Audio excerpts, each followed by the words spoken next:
Alrighty, welcome back, ladies and gentlemen, to the Chupacabra's lair. I'm your host, Larry the Chupacabra. We're back for some more indie gamification here today, checking out the Maitre D by the SeaDads and published under the name Powerhoof. And this game was shared with me by IndieExpo, a website all about showcasing great indie games. And this is a game about a restaurant greeter. I assume their title is the Maitre D. And this gentleman or lady, it's kind of hard to tell which one it is, their job is to seat all of the fine French dining guests at their seats so that they have the most prim and proper experience of their food-related life. So to do that, we have this cute little character, kind of like a butler, who hops around the landscape, making sure that everyone gets from point A to point B seated comfortably. They can have some wine, have a little schmoozing and bruising with some brewskis, some fine grape-related brewskis, and then we've got to go off to the next room. Your work is never done as a restaurant attendant. You've got spikes everywhere. I mean, you wouldn't think that it would really add to the ambiance, but the threat of disembowelment and dissection really brings out the best in the fine dining experience. But you gotta be careful not to prick yourself on those spikes because, well, then blood comes out and someone calls you uncouth, and then, like, the restaurant has to pay for the dry cleaning and it gets really annoying, and sometimes there's litigation, so you gotta be on your toes. And the best way to be on your toes is if you have some type of shape-shifting ability. And well, when I think of the fine dining experience, I'm not quite sure I think of like werewolves. No, I think of a wibbly, wobbly, wormy experience where you use lotioned skin, heavily lotioned skin that is, in order to stretch and to swivel and swizzle and zizzle. And then you can contract suddenly, after you've grabbed, say, this gentleman off of his perch. And then you can hop down, pop him in his chair, and you're good to go. Provided, of course, you pay attention to where your head is, because wherever your head is where you will contract to. But you don't just get all this lotion for free. You've got to go find it. People leave it, it falls out of their purses, or their man purses, their merces. And then you can use that in your day-to-day activities. You'd think the dining establishment would provide you with some of that, but, you know, budget cuts, economies, the rising cost of escargot, and also those flamingos that are just judging people from a distance.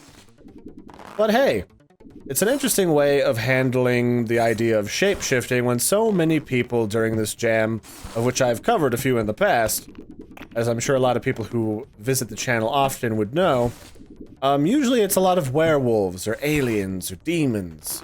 But this actually seems to make almost a little too much sense. Ah, poop, I screwed this one up. Let me back up here a little bit. Some of these levels, you really have to do a very specific strategy to beat it if you want to get out alive.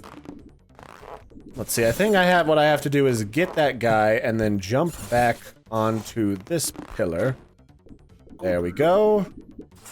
Perfect. Now I hop down, put him in the chair, grab some more lotion, zizzle-zazzle my way back over here, and away we go.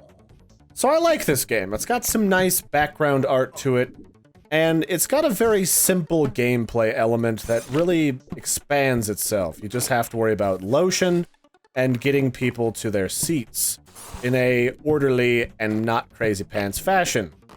Sounds pretty simple, but you have to worry about where your head is because you don't anchor yourself to your feet, as a lot of games do. And you also have to worry about your orientation. It's got some, like, Portal-like concerns going for it. So that's all pretty cool.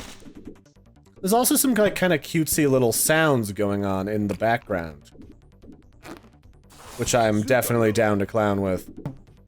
And the whole thing is a good package for a game created in essentially 48 to 72 hours.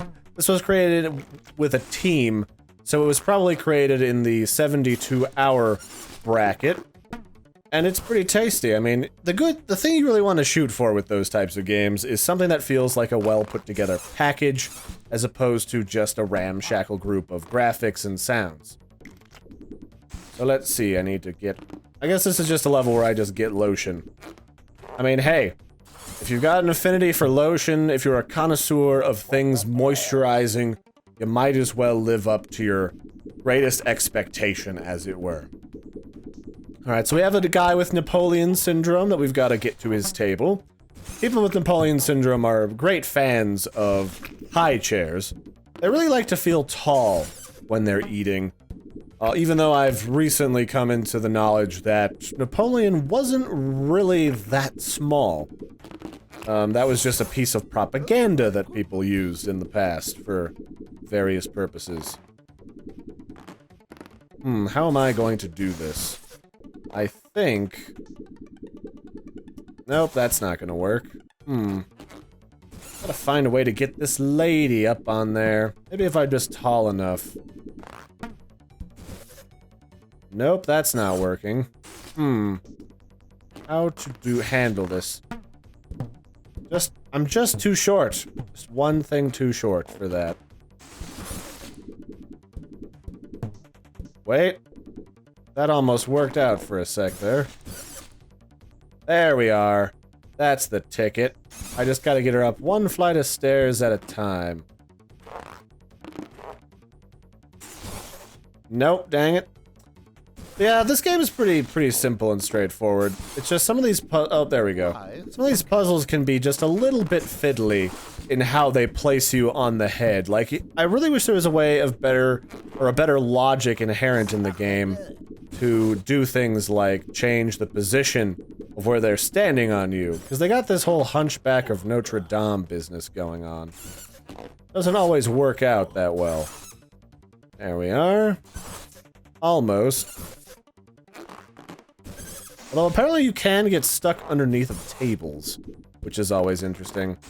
So, aside from maybe changing a little bit of how you can get people here and there, or maybe some better examples to get people going, I think I would be interested in a game that had a couple more ways of, like, a couple more powers beyond just the stretching to kind of accentuate that. Because you got the stretching going on here, which is pretty cool. But then you'd need, like, what could you add to the game? That's the big question to kind of move it forward. So you have stretching powers that let you grow in different places. Perhaps, like, reacher arms or something like that. I'm not 100% sure, honestly. I definitely think that this is a good, strong package right now. Perhaps what it's missing is more things like enemies. Like actual creatures that could come and try to harm you in some way. Like maybe there's a sous chef that comes out and sees that you've messed up his meal plans for the evening for all the guests, and then you have to avoid being seen by him while you service all the guests. Yeah, I could see that being a thing. Oh, dang it. Getting a little wibble-wobbled out of position here. Come here, you. We'll figure this out. There we are. Everyone's in their seat. Now I can get the heck out of here. But otherwise, other than maybe, like, expanding on this in the future, which is something I always encourage any Game Jam participant to do, it's a fun game. There's a lot of different puzzles, and you gotta worry about how to twist yourself almost like a snake in order to solve puzzles. Which is kind of fun. And I mean, who has never wanted in their life to be slightly lotion-powered, huh? Everybody wants the lotion powers, Larry. Don't you know that? How do I get up? Oh, I gotta go back up here. That's the one. So I would definitely recommend this to people if they're looking for a stretchy, swizzly game. Got a cute atmosphere to it. You gotta solve French fine dining puzzles about being a server in a very high-paced, competitive, stretching, superpowered world of maitre Ds, maitre Deans, matriarchal demon creatures. All that stuff. That all sounds like things that require the stuff. And maybe, like, you get some temporary power-ups from wine bottles or food items that you might encounter. That could be cool. I could see all kinds of things you could do with this game. Just more things that could murder your face, all that. So that's it for this one, ladies and gentlemen. If you're interested in playing this game, I totally recommend it. It's good stuff. You can check it out on the IndieExpo. The link is in the description to download it. It's made by the SeaDads, also published under the name Powerhoof.